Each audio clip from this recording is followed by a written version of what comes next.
Notre corps, il faut se l'imaginer comme une sorte de forteresse. Une forteresse incroyable, qui est constamment assiégée par des armées de microbes. Alors la question c'est, comment est-ce qu'elle arrive à repousser tous ces assaillants jour après jour? Eh bien c'est tout le secret de notre système immunitaire et on va le découvrir ensemble. Voilà la question centrale. Des bactéries, des virus, des champignons, les menaces sont vraiment partout, tout le temps. Heureusement, notre organisme a mis au point un système de défense qui est incroyablement sophistiqué pour nous protéger.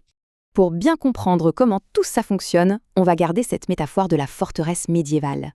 C'est une image qui parle bien. Et cette forteresse, elle est brillamment conçue. Elle n'a pas un, ni deux, mais bien 3 niveaux de rempart. Chacun a un rôle bien précis pour repousser les envahisseurs. Allez, commençons par le commencement, les murs extérieurs. C'est la toute première ligne de défense de notre forteresse. On les appelle les barrières naturelles, c'est notre premier contact avec le monde extérieur et tous ses dangers. Ces murs, ils sont d'abord physiques. La peau, par exemple, c'est l'évidence même. C'est une muraille quasi impénétrable pour la plupart des microbes. Et puis, à l'intérieur, il y a les muqueuses, celles qui tapissent nos voies respiratoires ou notre système digestif. Elles jouent un peu le même rôle, en piégeant les intrus. Mais attention, ces murs ne sont pas juste de simples briques. Non, non, ils sont aussi truffés de pièges chimiques. Par exemple, la sueur et le sébum sur la peau créent un film acide que les microbes détestent. Nos larmes, notre salive, elles contiennent des enzymes qui agissent comme des agents de nettoyage antibactériens. Et que dire de l'estomac? Son acidité, c'est une véritable fournaise qui détruit quasiment tout sur son passage. Et enfin, il y a une dernière barrière, une barrière biologique.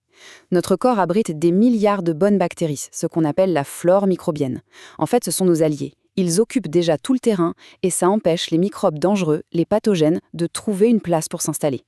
C'est un peu comme une armée d'occupation qui nous protège de l'intérieur. Ok, mais que se passe-t-il si un envahisseur réussit quand même à passer ses premiers remparts? Imaginons une coupure, par exemple. C'est là qu'intervient la deuxième ligne de défense, l'immunité innée. C'est la garde de la forteresse. Sa particularité? Elle réagit très très vite, mais elle ne fait pas dans le détail. Le premier signal d'alarme, c'est un truc qu'on connaît tous, la réaction inflammatoire. Quand on se coupe, la zone devient rouge, chaude, douloureuse et elle gonfle.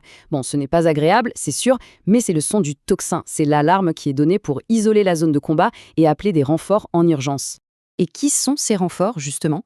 Principalement des globules blancs spécialisés, comme les macrophages. Leur technique est simple, mais super efficace, c'est la phagocytose.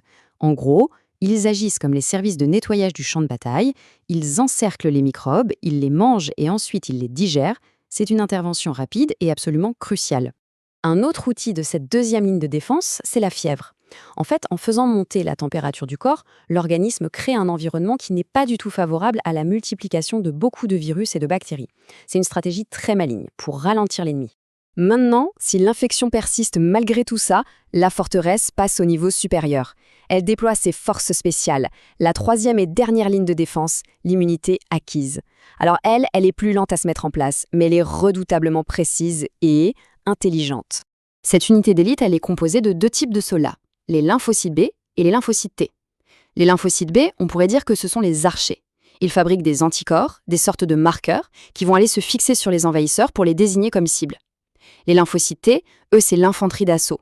Leur mission, c'est d'éliminer directement nos propres cellules quand elles sont infectées pour stopper la propagation de l'ennemi de l'intérieur. Et ce qui est vraiment fascinant avec cette troisième ligne, c'est sa mémoire. Une fois qu'elle a combattu un ennemi spécifique, le système s'en souvient. Il garde en mémoire son visage. Du coup, si ce même microbe essaie de revenir des mois ou même des années plus tard, la réponse est beaucoup plus rapide et plus massive. L'ennemi est anéanti avant même qu'on ait le temps de tomber malade. Et ça, c'est exactement le principe sur lequel repose la vaccination. Bon, il est temps de faire le bilan de la bataille.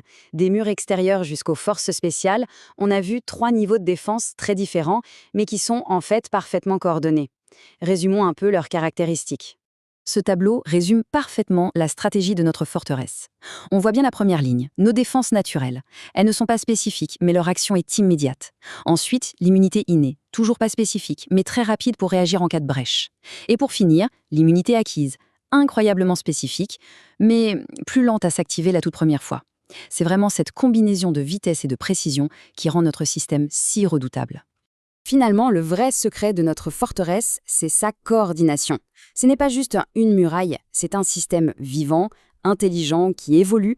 Il passe de barrières assez brutes à une mémoire super sophistiquée, capable d'apprendre de chaque bataille pour être encore plus fort la fois d'après. Et tout ça, ça nous amène à une dernière réflexion.